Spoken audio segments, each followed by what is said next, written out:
with Stella Mari's Quilts. Welcome to our series on 50 blocks for 50 states, following along with the designs from this book.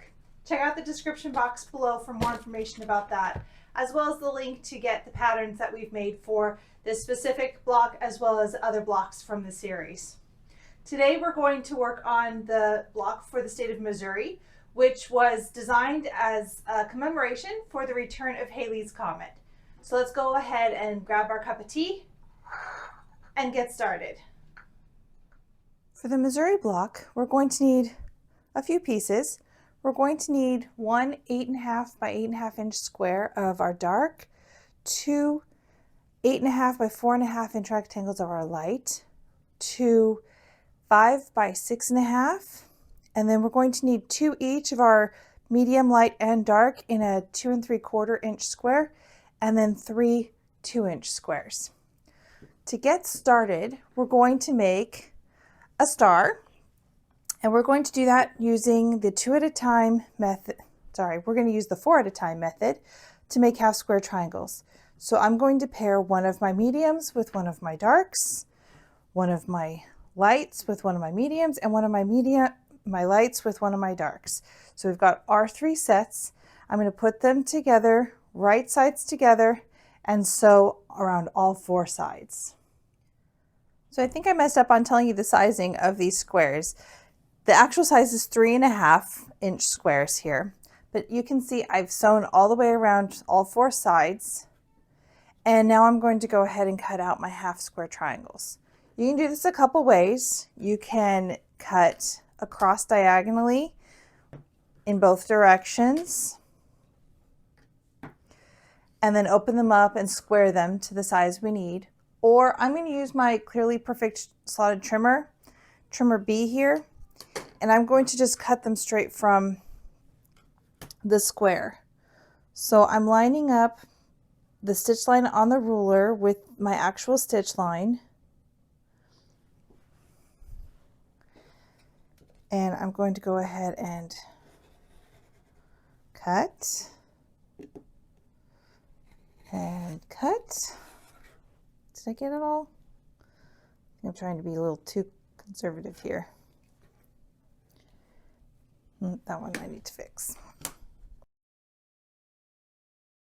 There. And then I'll have my 2-inch half square triangles. So I'm going to go ahead and keep going around the edge of the square.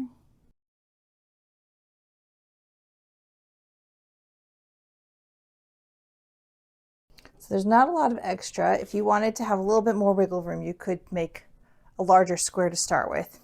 And I did not do my notches here. I'm just going to go ahead and cut them off with, eyeballing it versus using the tool. But then I'll have my half square triangles here. A tip, these are somewhat small, so pressing the seam open in the back will help to maintain the size, and it will end up reducing bulk. So I'll go ahead and finish trimming up my half square triangles, pressing them back, and then we'll do the layout. Now we're going to go ahead and lay out this portion of the block. So we're going to have our star spinning around here. Whoops, like that, like that. And you want your medium fabric to be in this corner here and your dark here so that it spins around just like you see here. And then we're going to add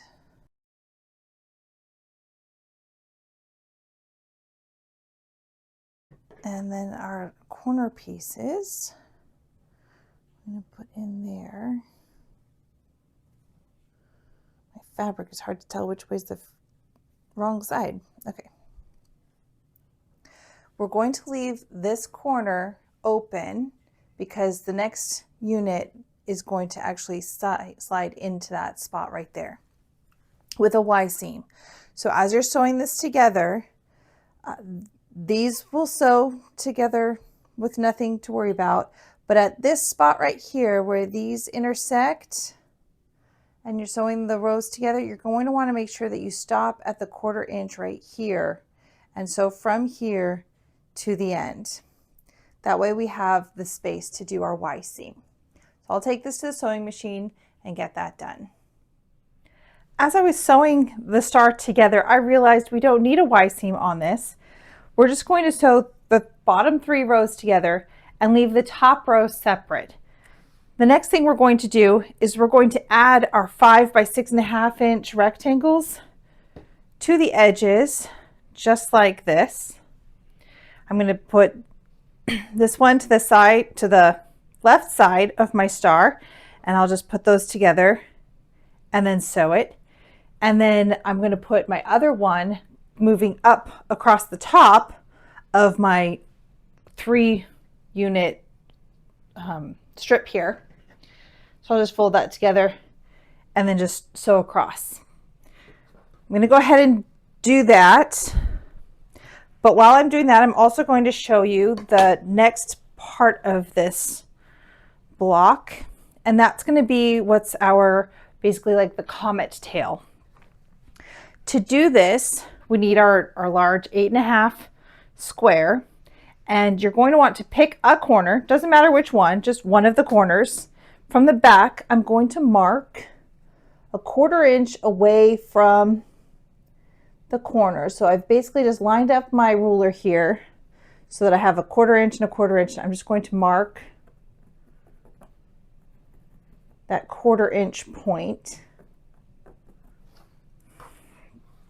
just so I can see it. Then I'm going to take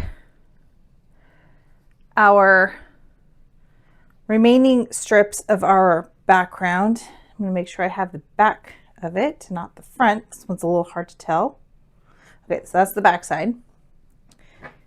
And this is, okay, that's the back side as well. And I'm going to draw, okay, that ruler's not long enough. I'm going to mark a 1/4 inch in from one corner and a 1/4 inch in from the opposite. So I'm going to end up drawing a line from corner to corner, and I want the lines being in opposite directions. So I'm going to mark my 1/4 inch from the centers here as I have them lined up.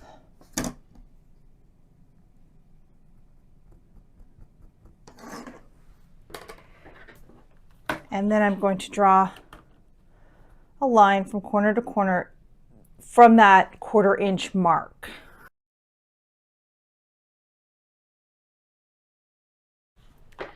The next thing I'm going to do is I'm going to come back with my large square here. I'm going to flip it over. And I'm going to align this 1/4 inch to match my 1/4 inch marking on the back. So I don't know if you can see that, but I've got my 1/4 inch here. And if I turn it over, I can see that they line up. I'm going to just rotate this point so that it hits the edge, just like that. And I'm going to sew along the drawn line. To check that I've got it aligned properly before I sew, I'm going to go ahead and just fold on that drawn line. And the edges of my rectangle should line up with my square. So you can see I've got about a 1/4 inch right up here. This is nice and even with the edges. So that means I have this lined up right where I want it. So I'll take that to the sewing machine and stitch that down. Now that I've sewn down on the drawn line, I'm going to rotate this so it's at a better angle for me. And I'm going to go ahead and trim off a 1/4 inch away from that seam. Then I'll go ahead and just press this back. I'll actually take it to the iron and press before I do the next step, but I'll show you what that's going to be.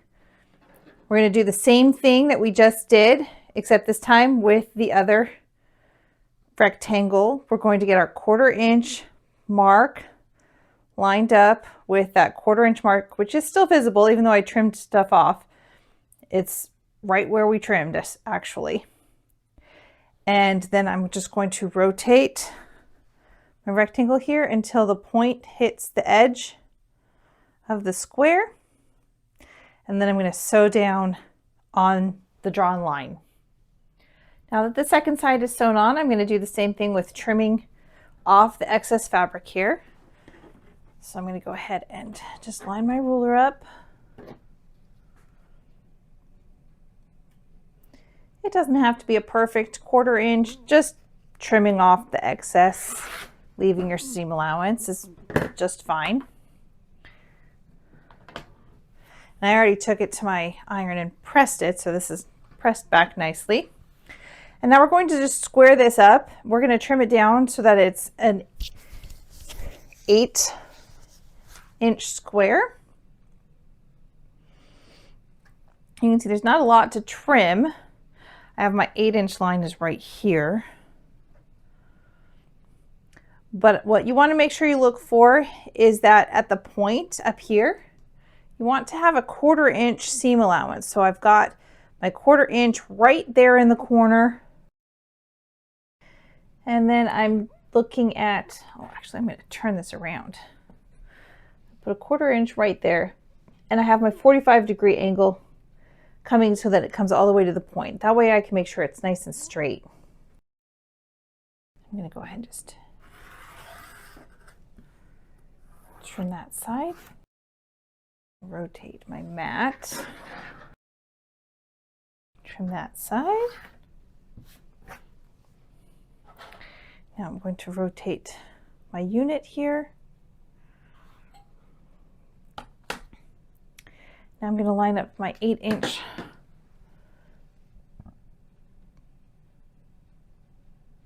so this is my trimmed edge right here. I'm still checking and keeping an eye on that 45-degree line to see that it comes to the point, just to keep it as centered as possible. Trim that away. Trim that away. And there is the basically comet tail part of this block. I'm going to lay out the block now, so I'm going to put that in the corner so that the small part is near the center. I'm going to lay out the rest of the pieces here. And so I'm going to go ahead and sew this section to my comet. And then I'm going to sew the rest of the star across like that. And we will have our finished block. And here's the finished Missouri block.